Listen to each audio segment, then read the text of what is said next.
It has been one hell of a year for yours truly. It's been one hell of a long road, but I didn't win this. I didn't win this tonight. It doesn't belong to me. Just like AEW belongs to you, because you, the fans, the wrestling fans, have been driving AEW forward. You are the energy that fuels AEW.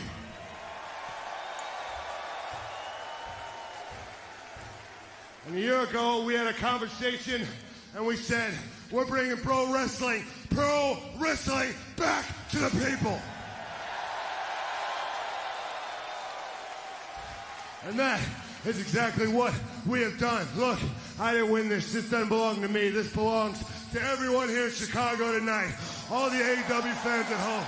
Most importantly, all the fans who've been with me from the beginning, through all the ups, all the downs, all the good and the bad.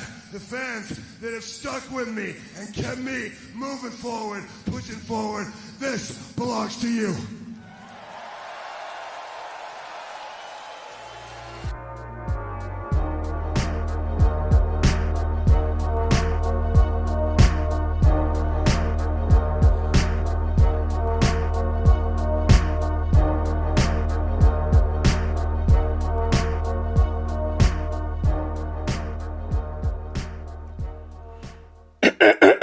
Let me clear my throat for a second, because as they say in the wrestling world, what I'm about to do is not a promo. This is a shoot. Yeah, this is a shoot. And this is, I'm going to try to keep this as PG as possible, because I run a PG show here. Ladies and gentlemen, last night, Jon Moxley, or as you people who aren't aware of Jon Moxley and know him, you know him as the formerly known Dean Ambrose. Last night, Jon Moxley defeated Chris Jericho at AEW's Revolution to become the AEW, the All Elite Wrestling World Heavyweight Champion. Now, that's not to say that Jon Moxley was unworthy of any other titles or title runs. He had a somewhat memorable WWE title run under the name of Dean Ambrose. And he won it in a very awesome fashion. But as far as the title reign, I mean, I don't even remember who he lost the title to. Let alone if he had any defenses. Were there any true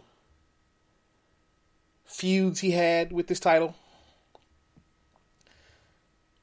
But the character Dean Ambrose was run so deep and far into the ground that the man behind the character was depressed, unhappy.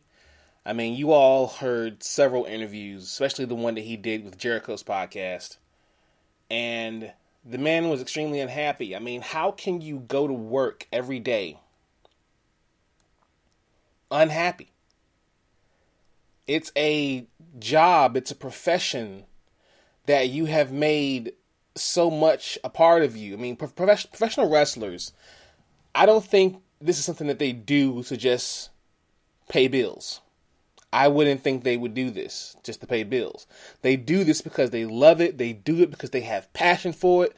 They do it because they don't see themselves doing anything else but what they're doing right now. And that is putting their bodies on the line for you, the fans. Jon Moxley is no different. Jon Moxley, I feel, is going to have an incredible run as the AEW World Heavyweight Champion. Now, that is the good. And I think we needed the good to wash our mouths out from the taste of the bad that happened in Saudi Arabia on Thursday at Super Showdown.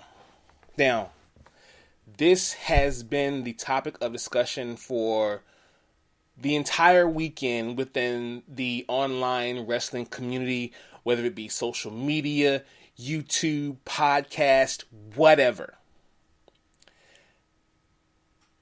The Fiend, Bray Wyatt. Can you imagine the man, Bray Wyatt, putting in so much work into this character, The Fiend? I mean, to where he had to come up with a new persona for a character that he had already put work in for. He had to reinvent this character. Not only reinvent it, but give it a duality, if you will. He had a basis already, but then he had to take that and then create a secondary face for this character. I mean, if you think about it, that's like taking a guy who you already know already, and then that guy taking that same character and kind of giving him a Superman kind of a feel to it. He had to create a whole nother Clark Kent and Superman, if you will. And Bray Wyatt, I can imagine just him putting in all kind of hours and sleepless nights, asking his girl JoJo, hey, what do you think of this rambling rabbit guy? What do you think of me making Sister Abigail Abby the Witch? Or, you know, wearing the mask and taking the time to actually build this mask and make this lantern out of your own old face. I mean, you guys saw the details, the meticulous and intricate details put into this character. And because he put so much work into this character, it got over. It was completely over. The fans loved it. I loved it. You loved it. It was pretty much the only thing, the best thing going on in WWE's main roster. And for it to just get flushed down the toilet, to put over a 53-year-old Hall of Famer in Bill Goldberg. Now, I'm not saying I'm not a fan of Bill Goldberg. I was very much in love with Bill Goldberg during the Monday Night Wars. I thought that he was a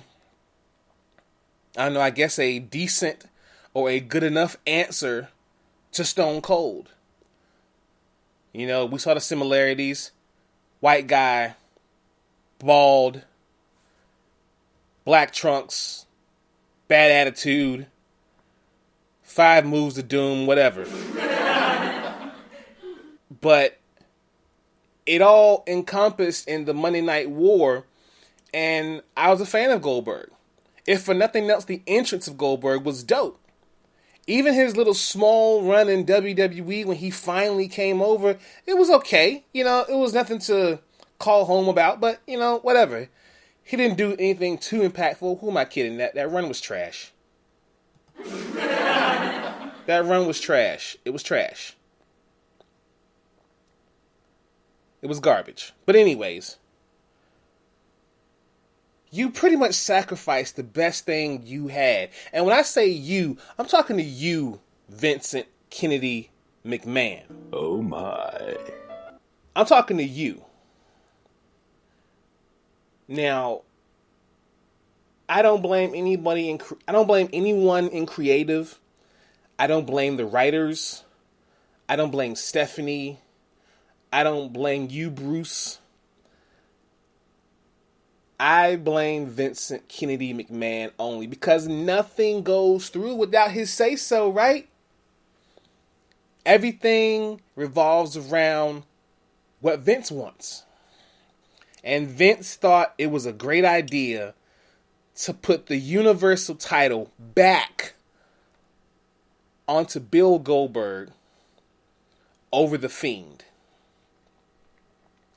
The Fiend, the best thing you have going on right now. You decided, hey, let's let a 53-year-old Hall of Famer with 2 moves bury the only reason people are watching my show right now. The only reason people are watching the main roster. The only reason they're watching SmackDown. Outside of the love triangle with Otis, Dolph Ziggler, and Mandy, that's the only reason people are watching SmackDown. It's for The Fiend. The only reason we even pay attention to the main roster sometimes is because of The Fiend. No one cares about Baron Corbin. How many times can we watch a Baron Corbin Roman Reigns match? And by the way, this whole thing with Goldberg winning and now Roman gets handed a WrestleMania main event, it's all for Roman. The whole thing was designed for Roman. It's so we can rub Roman's back again. So we can put Roman back up on the pedestal. He's just handed the title? That's what we're doing? You got Drew McIntyre, who won the Royal Rumble and earned his shot at Brock Lesnar. Now the Elimination Chamber is coming up. You telling me these guys are going to fight in the chamber for nothing? They're going to fight in the chamber for no reason at all?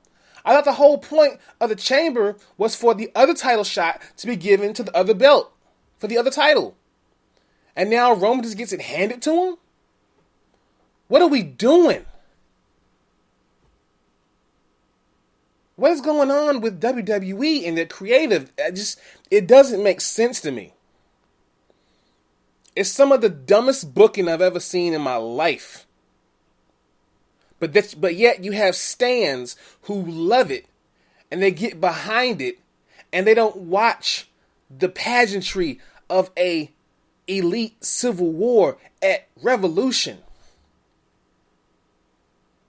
My heart was palpitating so freaking hard during that match just to watch these best friends tell a story of their entire bond unraveling.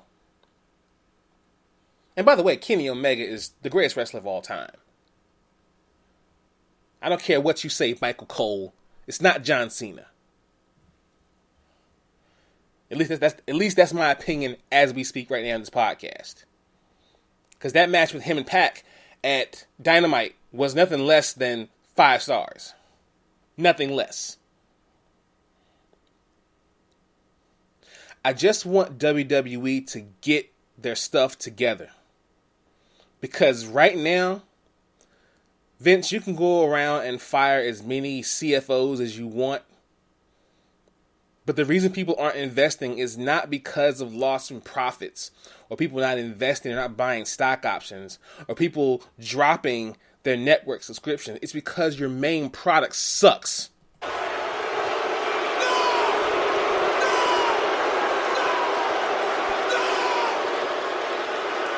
You suck! That's what you do, man. You put out product that no one likes. No one wants to watch Raw or SmackDown. The only time people watch wrestling is on Wednesday nights. And that's when your son-in-law is doing the most with the least on NXT. And then a guy who you made job to the freaking Green Arrow is running a company way better than you ever could. I don't know, man. That's just how I feel. I don't understand why WWE thought that this was a good idea, and it's not. It's a good idea to set up Roman. That's the end game here, to give Roman another title. That's all I see is the end game. And if that's all we're doing, then I think I may skip WrestleMania this year. I got my WrestleMania last night at Revolution. I'm good.